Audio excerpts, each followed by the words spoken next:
ሌላኛው የሚመጻደቅበት እንግድነት ጋብዘው አፈራርሰው በድራማ የታጀበው ጨዋታ። ሰላም ሰላም ውድ የሳቅ ስፖርት ተመልካቾች፣ ሳቅ ስፖርት በሌላ ስራ ተመልሷል። መልካም ቆይታ። የሁለቱም ቡድን ደጋፊዎች ፈጽሞ ሊረሱት የማይችሉት አስገራሚ ምሽት። በተነሳ ቁጥር አንደኛው ደረቱ የሚነፋበት፣ ሌላኛው አንገቱ የሚደፋበት፣ አንደኛው የሚሸማቀቅበት፣ ሌላኛው የሚመጻደቅበት 10 እጅግ ማራኪ ጎሎች የታየበት የዓመቱ የመጀመሪያ ሳምንት ጨዋታ።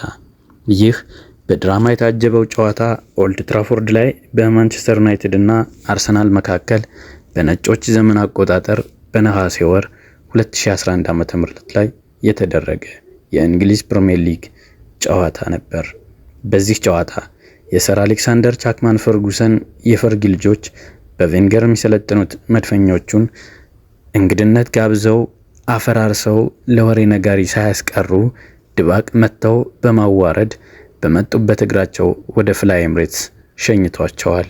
የአሁኑ ቦርኮ ሼባው ዋይኒ ማርክ ሮኒ በወቅቱ 2 እጅግ ድንቅ ማራኪ ቅጣት ምቶችን እና 1 ፔናልቲ በአጠቃላይ 3 ጎሎችን በማስቆጠር ሃትሪክ መስራቱ አይዘነጋም። በእንግሊዛዊው ኢንተርናሽናል ዳኒ ዌልቤክ ተዋርኮ የተከፈተው ይህ የጎል ድግስ በቀኝ ተመላላሹ አሽሊ ያንግ ጎል መዝጊያውን አድርጎ በአጠቃላይ ማንቸስተር ዩናይትድ አርሰናልን 8-2 በሆነ ሰፊ ውጤት ረምርሞታል። በወቅቱ አርሰናልን ከውርደት ሊታደጉት ያልቻሉት 2 ምስኪን ጎሎች ቲዮ ዋልኮትና ቫን ፔርሲ በማስቆጠር አንገታቸውን ደፍተው እግራቸውን በመጎተት ወደ ምሽጋቸው ተመልሰዋል። በቀጣይ እርስ በርስ በሚያደርጉት ግጥሚያ የተለየ ውጤት እስካልመጣ ድረስ ይህ ጨዋታ የሁለቱም ቡድን ደጋፊዎች ፈጽሞ ሊረሱት የማይችሉት ምሽት ሆኖ ለዘላለም ይኖራል። ይህ ሳቅ ስፖርት ነው። መልካም ቆይታ ይሁንላችሁ።